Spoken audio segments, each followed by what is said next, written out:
My name is Kate, and I am excited to talk with you about what I'm learning right now in this time of quarantine.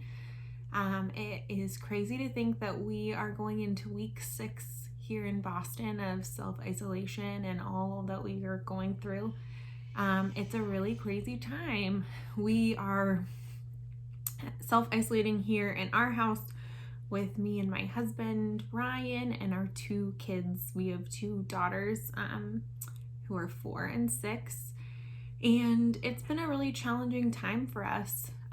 We have, our family and all the, regular things that we're all doing, trying to keep our house afloat and grocery shopping and making meals and cleaning and all of that stuff. And then I have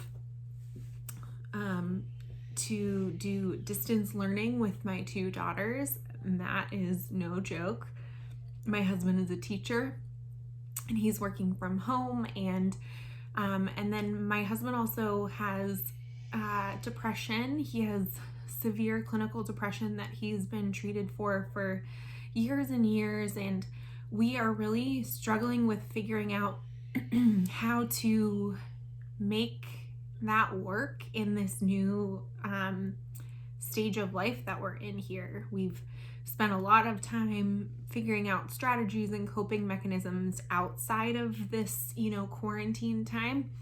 And now that we are in this pandemic and all that comes with it, a lot of those strategies and coping mechanisms aren't available anymore. And so it really throws a wrench in a lot of what we're doing. So we're dealing with a lot of, negativity that comes in depression, anxiety, frustration, miscommunications, things like that really make it hard to, figure out where we're going next and what we're doing.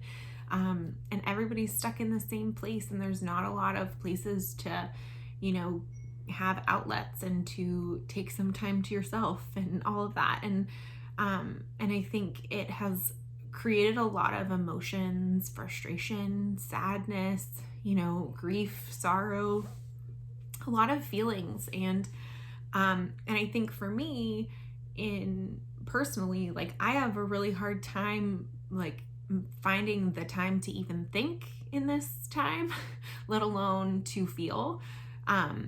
I feel busier than I've ever felt. I had a lot more time to myself. My kids had school every day, and I worked part-time, and I, did yoga regularly and went to the gym and took time to have time for myself and to have outlets and exercise and those kinds of things.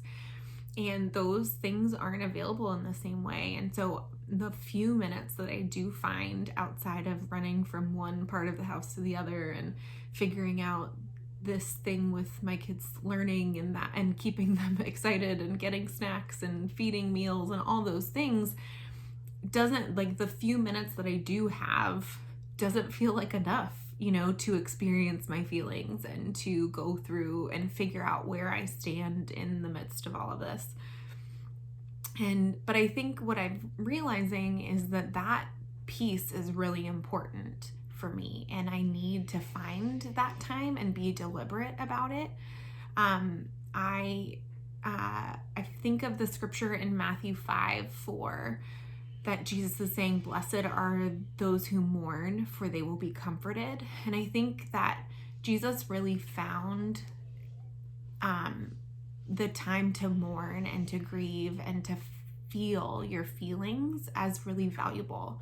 We have examples of that with, him taking time for the quiet and to be alone.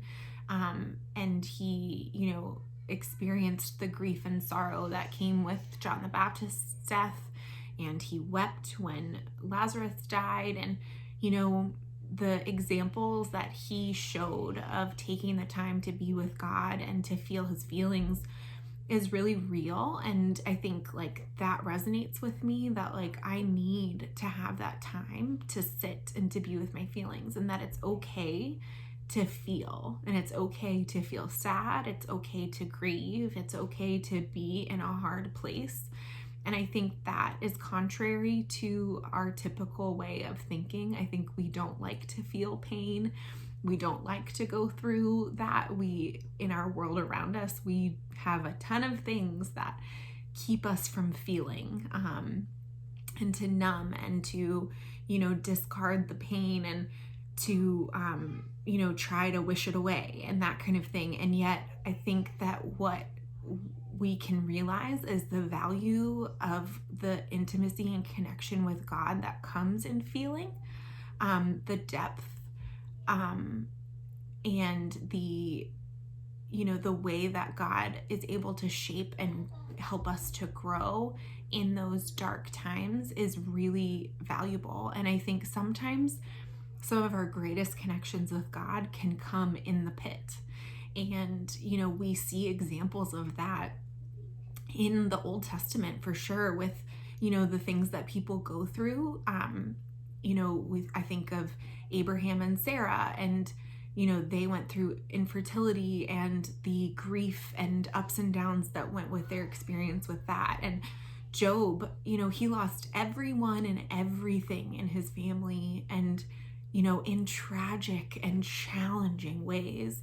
And the ups and downs that he went through in that time, and his time to go through that grief and sorrow is recorded, in the scriptures. And we have that in David and the Psalms that he writes and the ways that he goes through his emotions. The book of Lamentations is, a book about lamenting and the Israelites going through their, the challenges that they were going through and the feelings that they were experiencing through that. And I think that just shows me how important it is to really go through those challenging experiences, but to cling to them and embrace them, and to realize that the things that I'm going to learn during this time is going to make me a better version of myself. And I think that also allows me to really cling to gratitude in that I can be able to balance, experiencing the emotions and allowing myself and the people around me to do that, but also to, be grateful for that experience, because in the end, what it is going to create in me is greater than where I am now. And the character that I'm building and the shaping that God is doing to me is really something that I can be excited about and look forward to in that way. I think too, it really requires a lot of grace, with ourselves and with the people around us. I think we have to be gracious with ourselves, when things don't go well, or things, we have a bad day, or we have a bad week, or a bad month, whatever it is, that we can be gracious with ourselves and allow ourselves to grow, even if it's the smallest steps at a time.